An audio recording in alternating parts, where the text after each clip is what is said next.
तुम मुझे खून दो, मैं तुम्हें आज़ादी दूंगा। नेताजी सुभाष चंद्र बोस। भारत को अंग्रेजों की गुलामी से मुक्त कराने में महत्वपूर्ण भूमिका निभाने वाले नेताजी सुभाष चंद्र बोस के बलिदान को देश कभी नहीं भूल सकता। आज हम नेताजी के जीवन से जुड़ी कुछ अनसुनी तथ्यों के बारे में बात करेंगे। आज़ाद हिंद फौज का गठन करके अंग्रेजों की नाक में दम करने वाले फ्रीडम फाइटर सुभाष चंद्र बोस का जन्म 23 जनवरी 1897 को उड़ीसा के कटक शहर में हुआ था। नेताजी ने आज़ादी के संग्राम में शामिल होने के लिए भारतीय सिविल सेवा की आरामदेह नौकरी ठुकरा दी।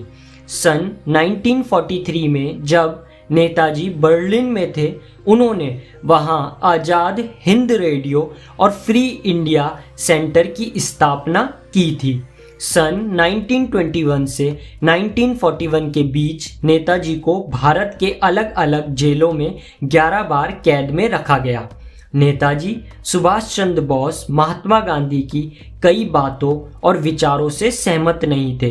उनका मानना था कि बिना किसी प्रकार के हिंसक कार्यक्रम के भारत को आज़ादी मिलने से रही। जलियांवाला बाग हत्याकांड ने उन्हें इस कदर विचलित कर दिया था कि वह भारत की आज़ादी के संग्राम में कूद पड़े। सुभाष चंद्र बोस ने भारतीय स्वतंत्रता संग्राम के सेनानी भगत सिंह की फांसी रुकवाने का बहुत प्रयत्न किया। उन्होंने गांधी जी से कहा कि वह अंग्रेज से किया अपना वादा तोड़ दे, लेकिन वह भगत सिंह को बचाने में नाकाम रहे। सबसे पहले गांधी जी को राष्ट्रपिता कहकर सुभाष चंद्र बोस ने ही संबोधित किया था।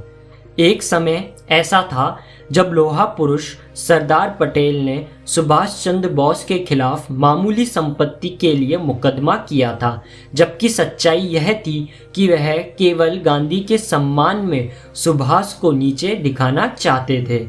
सुभाष चंद्र बोस जी को नेताजी कहने वाले पहले शख्स एडोल्फ हिटलर ही थे। नेताजी की मौत की गुत्थी आज भी अनसुलझी है और यहाँ तक कि भारत सरकार भी उनकी मौत के बारे में कुछ नहीं बोलना चाहती।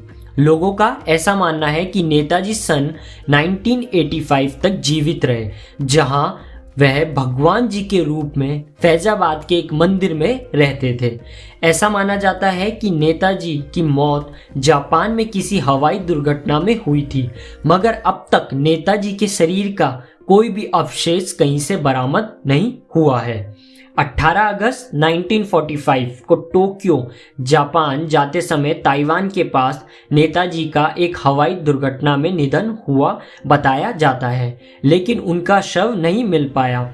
कई लोग तो यह भी मानते हैं कि भारत सरकार ये जानती थी कि नेताजी विमान दुर्घटना में नहीं मरे, लेकिन उन्होंने यह जनता से सच्चाई छुपाई। और इस सच्चाई को छुपाने की एक बहुत बड़ा कारण भी था कि नेताजी सुभाष चंद्र बोस महात्मा गांधी के विरोधी थे और कोई भी कांग्रेसी गांधी के विरोधी को पसंद नहीं करता था। 17 मई 2006 को जस्टिस मुखर्जी कमीशन ने एक रिपोर्ट पेश की, जिसमें इस बात का जिक्र था कि रंकाजी मंदिर में पाई जाने वाली राख नेताजी की नहीं थी। हालांकि इस रिपोर्ट को भारत सरकार द्वारा ठुकरा दिया गया और यह मामला आज भी एक रहस्य ही है।